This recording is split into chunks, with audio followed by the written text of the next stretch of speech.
Hello everyone, welcome back to Oliveboard. जैसा कि मैंने एक सीरीज स्टार्ट की थी जहां हम हर एक गवर्नमेंट स्कीम्स को डिस्कस कर रहे थे और ये सभी गवर्नमेंट स्कीम हम मिनिस्ट्री वाइज डिस्कस करेंगे। और पहली मिनिस्ट्री हमने पिक की है मिनिस्ट्री ऑफ फाइनेंस।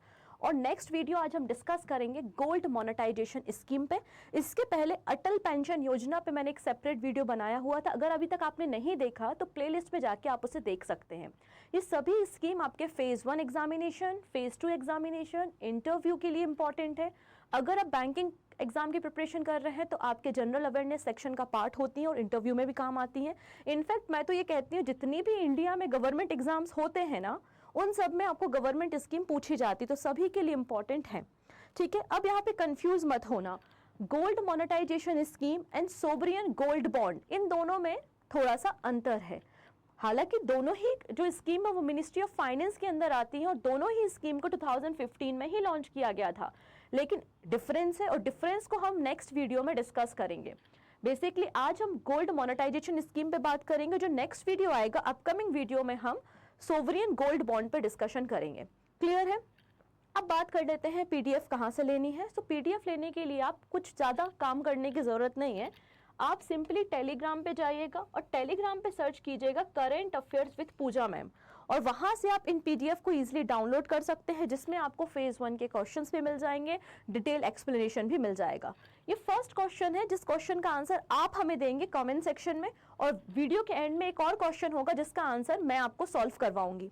क्लियर है? तो पहला क्वेश्चन जिसका आंसर आप हमें करेंगे कमेंट सेक्शन में, आइए क्वेश्चन देखेंगे। Which of the following are the main objective of gold monetization scheme? Main objective क्या है गोल्ड मोनेटाइजेशन स्कीम का? पहला स्टेटमेंट है to monetize gold holding in the country. Next, to increase export of the gold from the country. Third one is to reduce India's import bill and to meet the target of reduction in the physical deficit. कौन सा statement यहाँ पे correct है? 1 and 4, 2 and 4, 2 and 3, 1 and 3, जो भी सही answer आपको लगता है आप कमेंट में बता सकते हैं। अगर आंसर नहीं पता है तो भी टेंशन लेने की जरूरत नहीं है, वीडियो को आप एंड तक देखिए, इस क्वेश्चन का आंसर आपको वीडियो में ही मिल जाएगा। ओके, सो स्टार्ट कर लेते हैं अबाउट द स्कीम। ये वीडियो अगर आपको पसंद आ रहे हैं, आपको ये पूरी सीरीज यूजफुल लग रही है, तो आप बिल्कुल अपने फ्रेंड्स के साथ शेयर कर सकते हैं।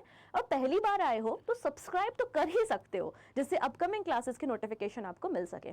चलिए अब बात करते हैं कि क्या है ये स्कीम। नाम से समझ में आ रहा है गोल्ड मोनेटाइजेशन। हमारे घरों में बहुत गोल्ड है, मम्मियाँ जब भी कोई फंक्शन होता है जाके गोल्ड लेकर आती हैं। साउथ के मंदिरों में तो और भी ज्यादा गोल्ड है कि नहीं? बट स्टिल इंडियन गवर्नमेंट को इंपोर्ट करना है, इंपोर्ट करना होता है गोल्ड। हमारे देश में ही चीज है बट स्टिल हमें इंपोर्ट करना पड़ रहा है, तो क्यों ना हमारे घरों में जो गोल्ड है उसे मोनेटाइज किया जाए, जिससे हमारा इंपोर्ट बिल कम हो जाए, हमें कम अमाउंट में गोल्ड को इंपोर्ट करना पड़े। इसलिए गोल्ड मोनेटाइजेशन स्कीम को 2015 में लॉन्च किया गया था। इतनी चीजें क्लियर हुई। इसमें क्या होता है, अगर आपके घर में कोई भी ज्वेलरी है, गोल्ड है, बैंगल्स हैं, कुछ भी आपके पास ज्वेलरी है, तो आप उसे बैंक में दे सकते हैं, और बैंक फ्री में नहीं लेगा, बैंक आपको इसके बदले में इंटरेस्ट देगा अप टू 2.5% का। क्लियर है? डिपेंड करता है कि आप कितने टर्म के लिए और कितना अमाउंट ऑफ गोल्ड बैंक में रखवाते हैं, इसलिए मैंने कहा अप टू 2.5% का आपको इंटरेस्ट मिलता है। क्योंकि हमारे इंडिया में हर एक फैमिली की रिक्वायरमेंट अलग होती है। फॉर एग्जांपल, एक पांडे जी का परिवार है, पांडे जी की फैमिली में 3 साल बाद शादी है, तो पांडे जी सोचेंगे मैं अपना गोल्ड क्यों बैंक में रखवाऊं, मुझे तो 3 साल बाद अपने बेटे की शादी करनी है, मैं इतने समय के लिए अपना गोल्ड नहीं दे सकता। लेकिन वहीं शर्मा जी की फैमिली है, तो शर्मा जी सोच रहे हैं मेरे घर में तो गोल्ड है, मेरे घर में तो कोई बच्चे भी नहीं है जिनकी शादी होनी है, तो मैं अपने गोल्ड को 10 ईयर 15 ईयर्स के लिए बैंक में रखवा सकता हूं। तो बिल्कुल हमारी जो कंट्री, हर एक घर की रिक्वायरमेंट अलग है, इसलिए यहाँ पर आपको ये जो स्कीम देखने को मिलेगी वो short term, middle term and long term के लिए देखने को मिलेगी, और उसी के अकॉर्डिंगली आपको अप टू 2.5% इंटरेस्ट रेट देखने को मिलता है। क्लियर है? तो बेसिकली हमारे घरों का जो गोल्ड है उसे मोनेटाइज करना, जिससे हमारा इंपोर्ट बिल रिड्यूस हो सके और इंडिया के जो सिटीजन है उनको भी एक अमाउंट बेसिकली वो रिसीव कर सके, इसलिए इस स्कीम को लॉन्च किया गया है। तो on November 5, 2015 the Indian government unveiled the gold monetization scheme, a programme designed to monetize the gold that is currently store in Indian household. हमारे घरों का रखा हुआ धन। It replace the existing gold deposit scheme 1999। तो existing जो gold deposit scheme थी उसको ही रिप्लेस करके गोल्ड मोनेटाइजेशन स्कीम को लॉन्च किया गया था। It offer option to resident Indian to deposit their precious metal and earn interest up to 2.5%। और ये जो स्कीम है ये काम करती है under the ministry of finance. हालांकि जब से इस स्कीम को लॉन्च किया है इतनी ज़्यादा सक्सेसफुल ये स्कीम नहीं हुई जैसे कि होनी चाहिए थी। उसका रीज़न ये है कि आप जिस फॉर्म में गोल्ड रखवाते हो उसी फॉर्म में आपको गोल्ड रिसीव नहीं होता। इसका क्या मतलब है? इसका ये मतलब है कि जो बैंक्स होते हैं वो गोल्ड को कॉइन या फिर बार के फॉर्म में रखते हैं। मतलब आपने जो ज्वेलरी दी उस ज्वेलरी को वो मेल्ट करेंगे, उसकी प्योरिटी चेक करेंगे और कॉइन या बार के फॉर्म में बैंक में रखा जाता है। तो बहुत सारे हमारे घरों में बहुत ट्रेडिशनल कस्टम्स होते हैं, ट्रेडिशनल ज्वेलरीज होती है। हो सकता है किसी के लव वन ने या किसी के हस्बैंड ने उसको ज्वेलरी दी हो, किसी की मदर इन लॉ ने ज्वेलरी दी हो, किसी की मम्मी की ज्वेलरी हो। तो ऐसा कोई भी रखवाना नहीं चाहता, इसलिए शायद ये स्कीम उतनी सक्सेसफुल नहीं हुई जितना होना चाहिए थी। कई सारे ड्रॉबैक्स होते ही हैं। चलिए और ड्रॉबैक्स को हम डिस्कस करेंगे।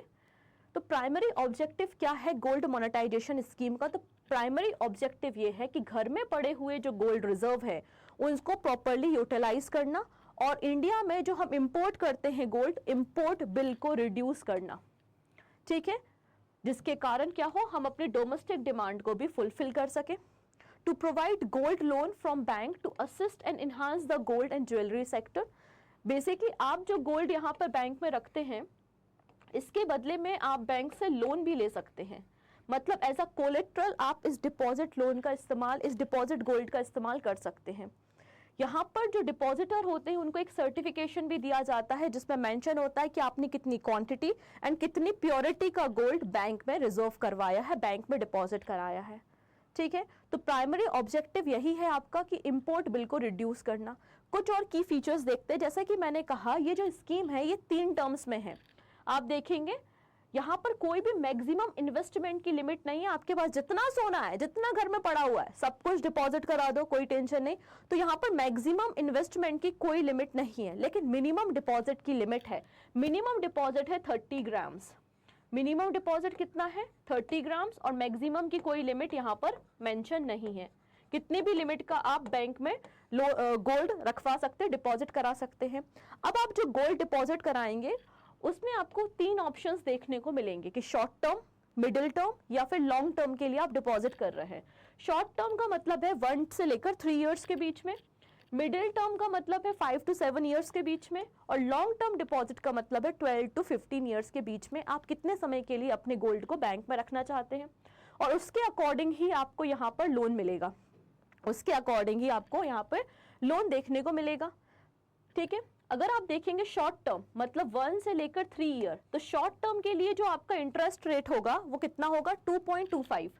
शॉर्ट टर्म के लिए आपका इंटरेस्ट रेट 2.25% होगा। Middle term and long term के लिए आपका जो इंटरेस्ट रेट होगा वो 2.5% आपको देखने को मिल जाएगा। इसके अलावा एक और खास बात यहाँ पर यह है कि यहाँ पर जो भी कैपिटल गेन होता है उस पर आपका कोई भी टैक्स नहीं लगता under the income tax act 1961। मतलब अगर आप डिपॉजिट कराते हैं, आपने बैंक में अपना गोल्ड डिपॉजिट कराया, बदले में आपको इंटरेस्ट मिला, तो इंटरेस्ट जो आपको मिला मतलब आपको जो प्रॉफिट हुआ उस पर कोई भी कैपिटल गेन यहाँ पर चार्ज नहीं होता। ये बात भी इस स्कीम में कही गई है। यहाँ पर कोई भी क्राइटेरिया नहीं, आप किसी भी फॉर्म में गोल्ड को सबमिट करा सकते हो बैंक में, चाहे वो कॉइन हो, बार हो, ज्वेलरीज हो, बैंगल्स हो, किसी भी फॉर्मेट में अगर आपका गोल्ड है तो आप इसे डिपॉजिट कर सकते हैं। लेकिन मिनिमम आपको 30 grams of the gold deposit करना होगा और मैक्सिमम की तो कोई लिमिट हमने देखी नहीं है। ठीक है, the programme permit early withdraw following a required lock in period. ऐसा नहीं है, अब मान लेते किसी व्यक्ति ने गोल्ड डिपॉजिट किया और उसके घर में इमरजेंसी आ गई, उसको अर्जेंट बेसिस पे गोल्ड वापस लेना है, तो आप गोल्ड वापस ले सकते हो, लेकिन इसमें कुछ पेनाल्टीज आपको देनी पड़ेगी। ठीक है, यहाँ पे कुछ सर्टेन पेनाल्टीज आपको इम्पोज की जाएंगी। यहाँ पर लिखा है कि साफ साफ कस्टमर को अवेयर किया जा रहा है कि आप जिस फॉर्म में ज्वेलरीज देते हैं सिमिलर उस फॉर्म में आपको ज्वेलरी रिसीव नहीं होगी। आपको ज्वेलरीज कैश, गोल्ड कॉइन या फिर बार के फॉर्म में ही रिसीव होगी। ये बात भी यहाँ पे मेंशन की है। अभी काम कैसे करता है? तो गोल्ड मोनेटाइजेशन स्कीम में जो भी ऑर्गेनाइजेशन है, ठीक है, बेसिकली आपकी क्या करेंगे, जो गोल्ड है उसकी प्योरिटी को चेक करेंगे। तो यहाँ पे गोल्ड की प्योरिटी को चेक किया जाता है प्योरिटी टेस्टिंग सेंटर में। चेक करने के बाद गोल्ड को मेल्ट किया जाता है और बार एंड कॉइन में इसको कन्वर्ट किया जाता है। इसके बाद जो कस्टमर होते हैं उनको सर्टिफिकेट ऑफ डिपॉजिट दिया जाता है, मतलब ये शो करने के लिए आपने कितना अमाउंट का या फिर कितना वेट का गोल्ड रखा है और उसकी प्योरिटी कितनी है। और इस सर्टिफिकेशन के बिहाफ में कोई भी कस्टमर लोन भी ले सकता है बैंक से, और ये लोन कोलेट्रल फ्री लोन होता है। ठीक है, अब कुछ और कैरेक्टरिस्टिक्स अगर हम देखेंगे गोल्ड मोनेटाइजेशन स्कीम की, तो फर्स्ट है डिपॉजिट फ्लेक्सिबिलिटी। बिल्कुल आप किसी भी फॉर्म में गोल्ड को डिपॉजिट करा सकते हो, ज्वेलरी के फॉर्म में, कॉइन के फॉर्म में, बार के फॉर्म में, बिस्किट्स के फॉर्म में, एटसेट्रा। नेक्स्ट है डिपॉजिट क्वांटिटी फ्लेक्सिबिलिटी। बिल्कुल 30 ग्राम से मैक्सिमम आप 50 ग्राम, 100 ग्राम, जितना भी आपके पास गोल्ड है, मैक्सिमम की कोई लिमिट नहीं है, तो यहाँ भी आपको फ्लेक्सिबिलिटी देखने को मिलती है अंडर दिस स्कीम। नेक्स्ट है टेन्योर, जैसा कि मैंने कहा कि 3 टर्म है इसमें, 1 to 3 year short term, 5 to 7 middle term and 12 to 15 long term. अब वेरिफिकेशन ऑफ प्योरिटी कौन करेगा, तो हमारे देश में 330 से ज़्यादा प्योरिटी सेंटर हैं जो कि आपके गोल्ड की प्योरिटी को चेक करते हैं और उसके बदले में आपको एक सर्टिफिकेशन इशू करने का काम करते हैं। इसमें लिखा है you can take loan up to the 75% of the value of the gold you deposited. जितना भी आपने बैंक में लोन सबमिट किया है, जितना भी आपने बैंक में गोल्ड सबमिट किया है, तो आप 75% तक यहाँ पर उसके बदले में लोन ले सकते हैं। क्लियर है इतनी चीजें, ये सारी बात है। चलो इस क्वेश्चन को हम सॉल्व करते हैं। क्या लिखा है, gold monetization scheme in India, इसकी रिगार्डिंग कौन सा स्टेटमेंट यहाँ पे करेक्ट है। पहला लिखा है it was launch by the central government on 5 नवंबर 2015। बिल्कुल सही बात है, 5 नवंबर 2015 में ही तो हमने इस स्कीम को लॉन्च किया था। The rate of interest offer under the scheme is 3% per annum. ना बाबा ना, मैंने तो बताया है कि अप टू 2.5% आपको यहाँ पर इंटरेस्ट मिलता है। डिपेंड करता है आपने किस टर्म के लिए कितना लोन कितना गोल्ड डिपॉजिट किया है। Next, the scheme is exempted from the capital gain tax on the earning. बिल्कुल सही बात है, ये तो मैंने आपको सिखाया है।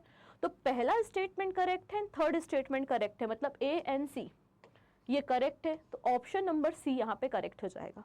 आसान था, कितनी आसान सी स्कीम थी, बस 2-4 बातें याद रखनी है, खत्म हो गया। तो नेक्स्ट वीडियो में हम बात करेंगे सोवरियन ग्रीन बॉन्ड के बारे में, सोवरियन गोल्ड बॉन्ड के बारे में। ग्रीन बॉन्ड बाद में डिस्कस करेंगे, ठीक है। और ग्रीन बॉन्ड तो न्यूज में भी है, बिल्कुल उस स्कीम को भी हम बहुत जल्दी डिस्कस करेंगे। आई होप आपको सारा मैटर क्लियर हो गया होगा। और अगर आप भी किसी रेगुलेटरी बॉडी एग्जाम की प्रिपरेशन कर रहे हैं तो इसके सेपरेट बैचेस हमने लॉन्च किए हैं फॉर फेज 1 एंड फेज 2 के लिए। मोर इन्फॉर्मेशन के लिए आप ऑलिव वोट के एप्लीकेशन को विजिट कर सकते हैं। So take care and bye bye.